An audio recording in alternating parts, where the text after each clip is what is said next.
Para enterrar a una persona en Oymyakon, en el polo del frío, primero habrá que encender una enorme hoguera justo en el lugar de su futura tumba. Esto no es un tributo a las tradiciones ni un rito místico. Simplemente, a 70 grados bajo cero, la tierra aquí se convierte en un monolito que es más resistente que el hormigón armado.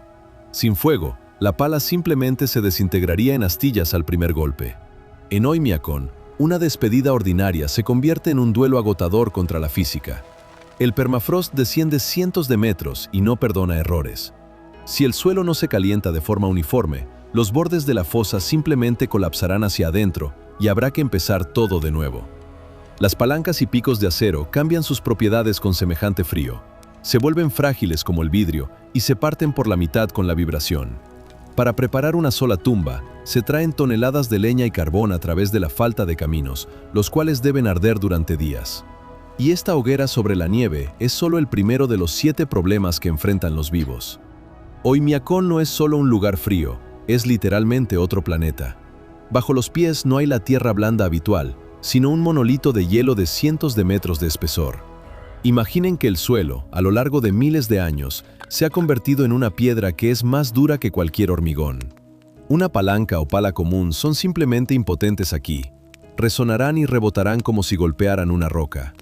Debido a esto, en el pueblo todo está dispuesto al revés. No verán aquí zanjas ni tuberías bajo tierra. No se entierran porque cavar es físicamente imposible. Todas las comunicaciones, el acueducto y la calefacción, se extienden sobre el camino sobre soportes de hierro. El pueblo parece tener sus entrañas expuestas para que no se congelen en el cautiverio helado de la tierra. Y si la tecnología aquí trabaja al límite, el ser humano se rinde instantáneamente. Hay un hecho que resulta verdaderamente aterrador. Si te quedas dormido en la calle con semejante frío, no te despertarán. Simplemente no despertarás. La muerte llega de forma imperceptible. El cuerpo se enfría tan rápido que el cerebro se apaga antes de que alcances a sentir algo. 10 minutos, y la persona se convierte en parte de este paisaje helado. Hay que sentir esta hostilidad en la propia piel para comprenderlo. Aquí todo juega en contra de los vivos.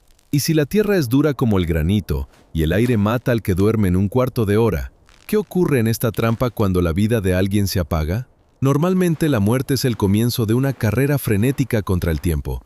En el mundo cálido, las personas tienen solo un par de días para realizar todos los ritos antes de que la naturaleza siga su curso.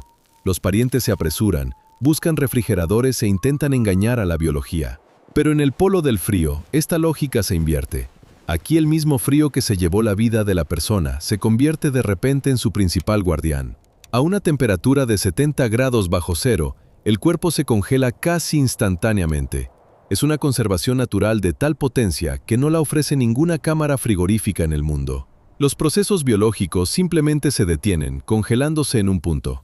Para la familia, esto significa una pausa extraña, casi imposible en otras tierras. Ya no hay necesidad de correr a ningún lado. El cuerpo puede esperar tranquilamente en una extensión fría un día, 2 o incluso 3 jornadas, mientras los vivos se preparan para el adiós. En Oymyakon todo funciona exactamente al revés en comparación con el resto del planeta. En todas partes la tierra siempre está lista para recibir a la persona. Se puede cavar una fosa en suelo blando en un par de horas. Aquí, sin embargo, la persona ya está lista, pero la tierra se niega rotundamente a abrirse. Ha acumulado frío durante miles de años y se ha convertido en una piedra sólida que hay que arrebatar literalmente con fuego. Se produce una inversión asombrosa.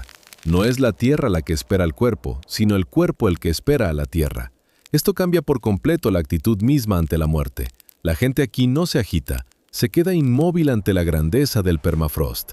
Es una espera larga y silenciosa del momento en que la naturaleza finalmente permita a la persona encontrar el descanso. Pero, ¿cuánto se puede esperar en este silencio helado antes de que el propio frío se vuelva mortalmente peligroso para los que se quedaron? ¿Y quién decide cuándo es el momento de activar ese temporizador invisible que cuenta los minutos de vida al aire libre? En este mundo de hielo, el tiempo no se mide en minutos, sino en la reserva térmica de tu cuerpo. En cuanto cruzas el umbral de casa, en tu interior se activa un temporizador de frío invisible. No es una metáfora, sino biología pura. A una temperatura de 40 grados bajo cero, el ser humano tiene un máximo de 15 o 20 minutos antes de que el organismo empiece a fallar. El entorno literalmente succiona la energía de ti, y este proceso es imposible de detener.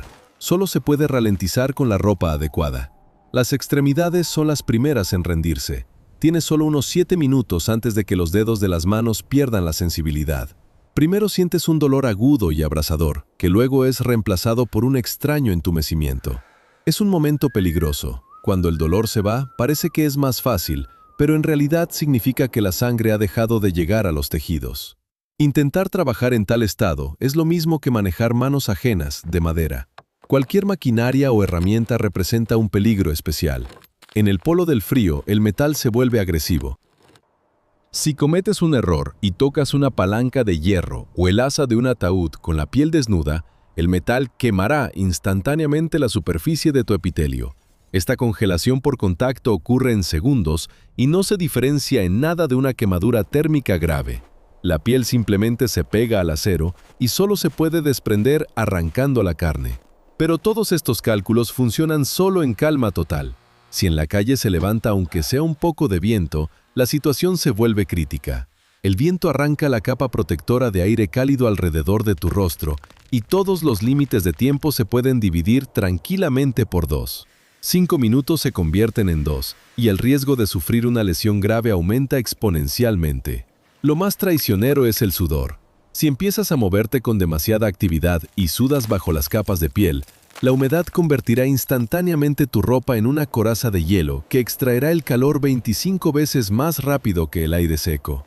Quedas atrapado entre 2 amenazas. No puedes quedarte quieto para no congelarte, pero tampoco puedes apresurarte demasiado para no sudar. Esto crea una situación imposible para cualquier rito. El funeral es tradicionalmente un proceso largo. La despedida, los discursos, los últimos minutos ante la tumba. Pero, ¿cómo organizar una ceremonia si el límite físico de cualquier hombre sano en este entorno es de un cuarto de hora? ¿Cómo despedir a una persona en su último viaje si los presentes, literalmente, no tienen tiempo para el duelo? Para no convertir la despedida en una tragedia para los vivos, la ceremonia en esta tierra helada se divide en 2 partes desiguales. La primera transcurre en el calor, generalmente en la casa o en una sala especial donde se mantienen unos cómodos 10 o 15 grados. Aquí el tiempo parece detenerse. La gente llora, recuerda, pronuncia largos discursos y no contiene sus sentimientos. Es el único lugar donde uno puede permitirse ser débil y abierto. Pero en cuanto el ataúd cruza el umbral, llega el momento del sprint, un sistema rígido y perfeccionado donde no hay lugar para un solo movimiento innecesario. En el cementerio todo cambia. Cuando afuera hay 60 grados bajo cero, cualquier minuto de demora es un riesgo para cada asistente. Aquí no escucharás largos discursos de despedida ni lamentos ruidosos. El silencio en el polo del frío no es solo un tributo de respeto al difunto, es una necesidad física. Con semejante frío, cada boca abierta es un dolor agudo y abrasador en los pulmones y una pérdida instantánea de calor preciado. Las personas despiden al ser querido con la mirada, con breves inclinaciones de cabeza y gestos austeros. No es frialdad de corazón, es la disciplina de supervivencia que aquí se entiende desde la infancia. El proceso de entierro recuerda al funcionamiento de un mecanismo de ingeniería bien ajustado, donde cada uno tiene su papel claro. Trabaja una brigada especial que actúa sin palabras. Una persona rompe los bordes escarchados de la fosa, otra retira rápidamente lo sobrante. La tercera, la más atenta, vigila a las personas. Su tarea es notar a tiempo a aquellos que han empezado a congelarse, cuyo rostro se ha blanqueado o quien lleva demasiado tiempo inmóvil. En este sistema de seguridad no hay lugar para las emociones, solo para el cálculo frío. Hay que alcanzar a terminar todo antes de que el temporizador de frío agote las posibilidades de los vivos. El momento más duro e impactante llega al final. No escucharás el habitual sonido suave de la tierra cayendo sobre la tapa del ataúd. En su lugar, el aire se desgarra con estruendo y rechinar. La tumba se rellena no con suelo suelto, sino con fragmentos pétreos de permafrost que fueron arrancados de la tierra con ayuda del fuego. El sonido es como si en la fosa se vertieran escombros de construcción o concreto roto. Suena como una obra, como la creación tosca y brusca de un cimiento, y no como el final silencioso de una vida. Al ver esto, no sientes lástima por estas personas, sino un respeto profundo y sincero. Es la forma más alta de dignidad, despedir a los suyos en condiciones diseñadas para matar todo lo vivo. El asentamiento no se rinde ante el permafrost, ni siquiera en esos momentos. La gente hace su trabajo rápido, con determinación y hasta el final. Y en este ritmo severo, en este sprint entre los hielos, hay mucho más amor y lealtad que en las ceremonias más pomposas del mundo cálido. Han demostrado que el ser humano sigue siendo humano mientras sea capaz de luchar por el derecho a despedir dignamente a su ser querido, cueste lo que cueste. A mediados de enero, cuando el termómetro en el porche se detiene en la marca de -70, en una de las casas se apaga una vida, se va un padre. En cualquier otro lugar, esto sería el comienzo de los trámites fúnebres, pero aquí es el inicio de una incertidumbre agotadora. La muerte en Oymyakon no es solo dolor, es el choque repentino con la fragilidad de todo lo que el hombre ha creado. En el pueblo hay solo una excavadora capaz de perforar la coraza de hielo de la tierra, y precisamente ahora falla. El acero no resistió, la hidráulica murió, convirtiendo a la potente máquina en un monumento inútil a la técnica. La familia queda en un limbo extraño y aterrador. El cuerpo ya está rígido y espera en la extensión fría, conservado por el propio frío, pero la tierra está cerrada bajo llave y no permite dar el último paso. Comienzan días que no se parecen a nada en el mundo ordinario. 3 jornadas de silencio. Mientras los mecánicos en el garaje congelado intentan revivir el metal, los parientes simplemente se sientan en la casa, sabiendo que su ser querido todavía está aquí, en el umbral. Esta espera agota más que cualquier trabajo. Miras por la ventana al vacío blanco y comprendes que tu última voluntad y la dignidad de la despedida dependen de si hoy arranca un viejo motor. Los niños en esos días maduran instantáneamente. No ven el ajetreo de los servicios funerarios, sino el enfrentamiento silencioso de sus hombres contra el permafrost. Observan cómo tras la ventana, a través de la niebla helada, se abre paso la luz de los intentos desesperados por calentar el suelo, cómo el vapor del aliento se mezcla con el humo acre, y cómo el tiempo simplemente se congela junto con ellos. Esto no es estadística ni fotogramas de una película, es la realidad de una familia que quedó atrapada entre el mundo de los vivos y los muertos por una sola pieza rota. En esto reside el momento más difícil. Aquí no hay lugar para el patetismo, solo la cruda verdad del norte. Lo más terrible no es el frío ni la avería. Lo más terrible es que todos en esa habitación comprenden, así le puede pasar a cualquiera. La muerte aquí es una lotería donde el final del camino depende del capricho del hierro y de la misericordia del clima. Y lo han sabido toda su vida. En Oymyakon, la fuerza principal que decide los destinos no es el hombre, sino el hierro viejo y congelado. Todo el sistema de supervivencia perfeccionado, e incluso el derecho al último viaje, dependen aquí de una sola excavadora. Si su motor no despierta por la mañana, el tiempo se detiene para todos. La muerte en estas tierras no tiene en cuenta tu dolor, solo tiene en cuenta el estado técnico del metal. El trabajo de la técnica en el polo del frío es una lotería diaria con apuestas extremas. A -60 o 70 grados, las leyes habituales de la mecánica simplemente dejan de existir. El combustible diésel se espesa, convirtiéndose en una parafina turbia que obstruye los filtros. El aceite en los motores se vuelve parecido a la miel fría. Es imposible moverlo incluso para el arrancador más potente. Las baterías mueren ante los ojos, perdiendo toda la carga en cuestión de minutos, convirtiéndose en pesados e inútiles trozos de plástico. Pero lo más peligroso son los caprichos de la hidráulica. Las mangueras de goma con semejante frío pierden toda elasticidad y estallan al primer movimiento, rompiéndose en pedazos afilados como vidrio fino. El propio acero atraviesa el umbral de la fragilidad por frío. El metal deja de doblarse, simplemente se agrieta por la vibración o por un golpe fuerte. En tales condiciones, cualquier máquina es un organismo frágil y extremadamente caprichoso, que requiere una atención infinita y un cuidado casi religioso. En el mundo ordinario, un tractor es solo una herramienta de construcción. Aquí es el juez de los destinos. Si en todo el pueblo hay solo una máquina capaz de abrir la coraza de hielo de la tierra, entonces es precisamente ese tractor el que decide cuándo se celebrará la despedida. Piénsenlo por un momento. El cementerio, una ventisca rugiente, una multitud de personas en pesadas ropas de piel. Pero el personaje más importante en este funeral es una vieja y ruidosa excavadora que lanza bocanadas de humo negro. Sin ella, simplemente eres impotente ante el hielo eterno.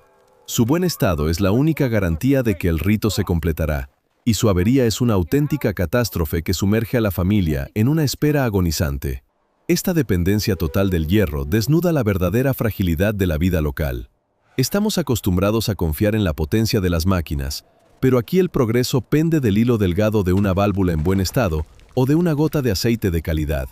La técnica se ha convertido aquí en un dios, porque sin ella, el hombre se transforma en un suplicante indefenso a los pies del permafrost.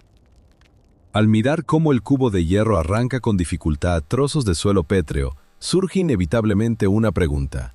¿Cómo se las arreglaba la gente con este muro de hielo antes, cuando no había motores diésel, ni hidráulica, ni acero resistente? ¿Qué hacían antes de la aparición de los tractores? Cuando no se tenía a mano ni motores potentes, ni hidráulica, ni acero templado, la gente vivía bajo leyes muy diferentes. No intentaban romperle el espinazo al permafrost, aprendían a negociar con él. La lógica antigua del norte era simple. Si no puedes vencer al frío, debes convertirlo en tu regla. Lo primero que sorprende de verdad en las antiguas costumbres es la preparación estival.